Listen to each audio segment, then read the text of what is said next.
जय श्री कृष्णा, राधे राधे जी। आपका हमारे सुनीता भक्ति चैनल में हार्दिक स्वागत है। भगवान श्री हरि की कृपा सदैव आप और आपके समस्त परिवार पर बनी रहे।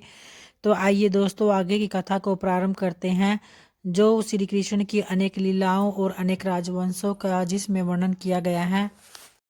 एक बार जब महर्षि सुखदेव जी ने महाराज परीक्षित की जिज्ञासा शांत करने के लिए मानव वंश का विवरण देते हुए बताया कि भगवान नारायण की नाभि से एक स्वर्ण में कमल कोश उत्पन्न हुआ था।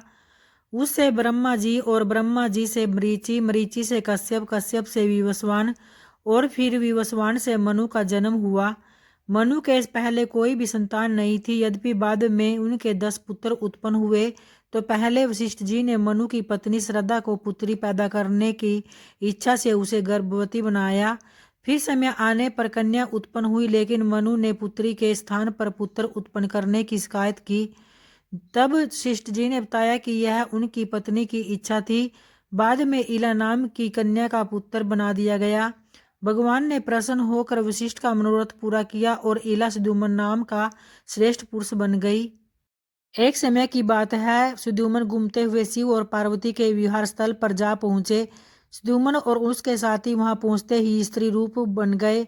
इसका कारण सुखदेव जी ने यह बताया कि एक समय कैलाश की तलहटी में निर्वस्त्र जब पार्वती जी शिव जी की गोद में बैठी थी, तो वहां कुछ ऋषि लोग आ गए। ऋषियों की दृष्टि पार्वती पर और पार्वती की दृष्टि जब ऋषियों पर पड़ी तो ऋषि बहुत दुखी हुए। तो पार्वती का मन बहुत व्याकुल हो गया।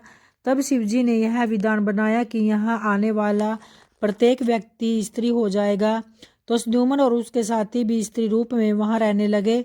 और फिर चंद्रमा के पुत्र बुध सुदुमन पर अनुरक्त हुए और दोनों से पुरुरवा नाम का एक बालक उत्पन्न हुआ। वशिष्ठ जी इस समाचार से दुखी हुए, तो उनके कहने पर शिव जी ने सुदुमन के लिए एक मास स्त्री और एक मास पुरुष रहने का विधान कर दिया। सुदुमन राज्य भी चलाता रहा और फिर बूढ़ा होने पर पुरुरवा को गद्दी देकर वन में तप करने के लिए चला गया। वन में जाने के बाद जब मनु ने पुत्र प्राप्ति के लिए तप किया, तो भगवान विष्णु ने रूप गुण संपन्न उसे 10 पुत्र प्रदान किए।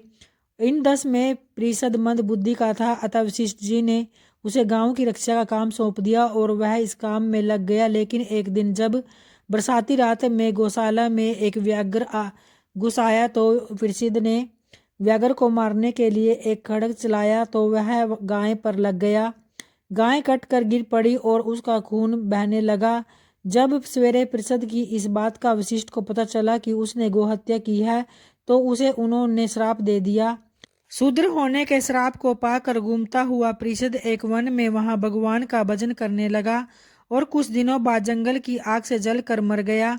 मनु का सबसे छोटा पुत्र कवि भी 12 वर्ष की अवस्था में त्यागी होकर वन में तप करने लगा और मनु के करुष पुत्र के कारुष नाम की जाति भी उत्पन्न हुई। तो इस प्रकार से आज की कथा यहीं समाप्त होती है और आगे की कथा अगले अध्याय में प्रारंभ करेंगे। तो प्रेम से बोलिए भगवान श्री हरि विष्णु की जय। धन्यवाद दोस्तों।